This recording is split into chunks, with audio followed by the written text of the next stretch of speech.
member job ta kungu na zona kha so thing le tan ni toim ti le third party rol mem ti ania nia ni kum lam pang khan February ni som ni atangin support price mangin so thing le niang kan tia kuminai ro chuan farmer te an ha hel thine ma wangin February ni tangin ti mai kan tia han ruam hana tuna hian chumi mai koi kan soi fia ka du chu so thing lei kan is sarkar in direct purchase kan tum lova ni kum kha da re ta chiat ma wang ting an om lova farmer te an khongai thak sia an lo chou lo ka so thing rate om si lova chu wang chuan buffer stock kan ruam hana sai ranga FCI go down la lu lova helai hi om tholom kan tia igan sarkar in direct purchase in so thing kan lei ta wa mai nia kan farmer te an khoi thak ema wangin amar chu kumina chuan sarkarin kan tlin love kan tia sumsen so san ema wangin kan lo soilo kangin price support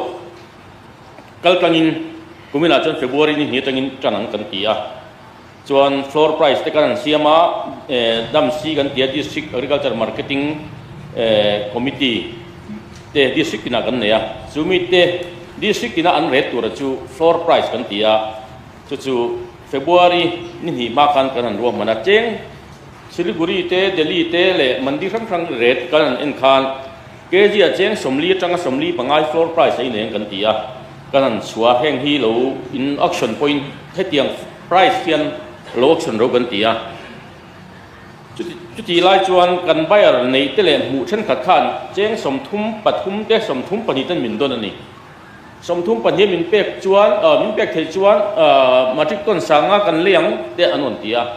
ma se Delhi rete Siliguri rete kan en veran ke ni point chumi ne wang chuan a thei lo kan tia ma se kan buyer te an tran tla wangin kan chel kan chang thei lo wa sarkar ko somthum atanga thumnga iti thlat thamen kan tia thumnga atanga somthum atanga thumnga kan tak thak kha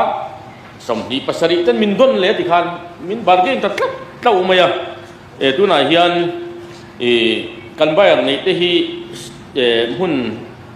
hun lia tuna hian cher hun SCC te Kuang Leng le West Phai Leng le Tuipang SCC ate tuna hian sarkar floor price angin support price motin kan kalme kan ya kan bayar te hi an fing khopa an tang rol ve tak china chu chuan ke ni sarkar ma force da min siam sel heya tuna hian kan marketing board member panite Siliguri an cha me ka Siliguri buyer lian ber mijom so thing za som ko le tu khu Rajesh Patel ania tun mai appoint Rajesh Patel bula an anoma chin lo khang ka bia Rajesh Patel te len tun discussion nei me ka a positive via wa kan in kirna po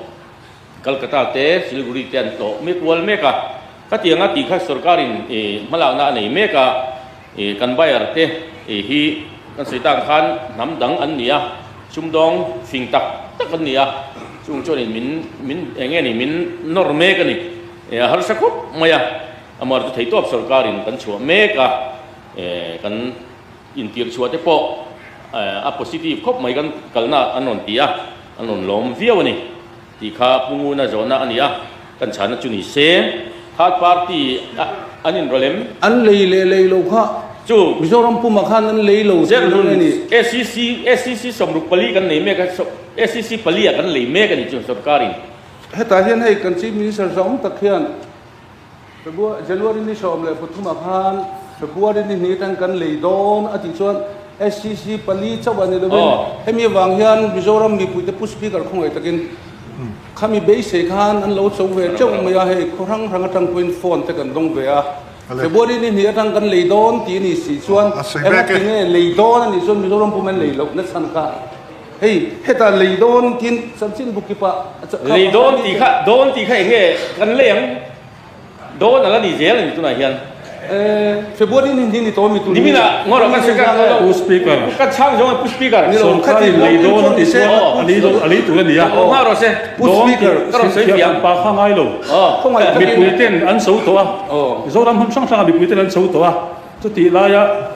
คุณลีจะว่าลีอะข้าชู ngor kan di pus kan chang nge ole kan minister khai soi sia ti na ngo nga chang country minister ti boy lo la chang ko congress he mo chon lei don ti velo lo ma lei chan don atia country minister me in a soi to chu thu ani ole minister in a soi to wa kan lo he chiang lo wa paisa po kan lo la peli nem ti mai kong bau tiang chi kha minister tong ka matana chok tu ni lo ole ha soi sia phop sei lo nga chap phop ni lo to te chi minister to chu speaker kan minister nga chap phop ang ngai venani he tiang mai maya ole pu speaker mu man lo wa thil soi hi chalo kal phung pa ngai ZPM sarkar to lo nu po congress mo MNF a sarkar vele po anon ti ve tur thil cha hi ti kan tu mani chu tu na hian assistant speaker anti lo ni ko tu soya kan ding sela tum nanga kan lei to lei kan lei chan ani kan ti si chon khatiang kha congress ten kan ti ve ngai lo ole minister nga chang o congress sarkar hun la khang ke po so thing bayar ve thok kan ya kan farmer te himzia hi an hria voinia hian an thawang an hauder velo ngai sakila thome speaker nimin maya khan SCC Mizoram Pumpuya Secondary Collection Center khoi tu te nung le ate district headquarters hun sang aizola te kan ko khoma kan farmer te po hi low in suma sarkar kal ruam man lo nga chang turin kan jir tir me kani achan chu kan bayar te hi sumdong lian tak le experience nei tok tak an nia voinia hian kan chief minister hovin delhi tanga niti ya ho khoi tu tren mizoram so thing soi hom na hi nei ani toni heti anga so thing soi khom na state pakha so thing thar chu soi khom na hi india ram state khoi ma han nei velo ni chu wang choi kan so thing quality thatbi na thi india ram le khovela phau chu me kan ya e kan so thing quality thatak hi tuna hian india le khovel bayar lian te hian anon fetan me ka chu wang choi kan so thing hi man tlom tak khal hi kan rem ti lo kan phal vak lo ni chu kan farmer te apo kan je tir me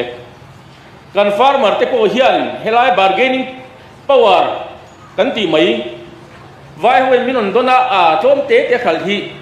lo rem ti lo turin kan tua chu wang choi SCC khoi tu zong zong tu po kan ko khoma kan in je tir me kan ni kan so thing kan te sa engeni chemical thil hi zero chu ni lo amaro chu organic klukani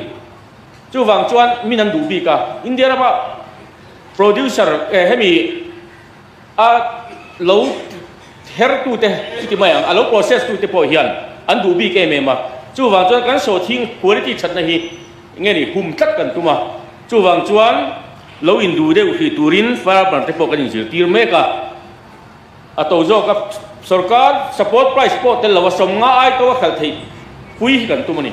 chu wang chuan kan farmer te po injir tin na sa takin kan pemek ti kha pu speaker kan soi dua tin third party in rolem ti chu third party chu engla pon so thi a cho in rol ni tin ni kumla ma kan boina vai bel chali vai bel changa kan soi po kha bar ma so thing tu na po hian lo lut me ko ma chung te po chu kan home department lama te po report kan pea min ven pui turin le min tan pui turin kan soma kan thria til mek ani pi prova chakma zona agriculture link road leina tur tabung block noya daniam ti ani a agriculture link road thi kan sarkar khan kan lo ma mol he mai ti ke pon ka hu choka ni tin mai hian voi ni theng foin agriculture link road leina le PCC tura deal na hi ni tina vresin palivel kan dongani kan ma mozia alang chiang he maya amar chu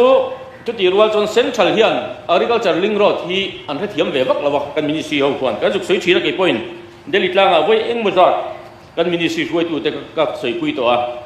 vaira ma chuan ngani plane ve kan ni wangin an kal pole me ma mizoram mangal link road mo moi nam lowa chumi ni wang chuan kan arunachal minister te ski minister te nagaland minister te po itang ho teng ka tia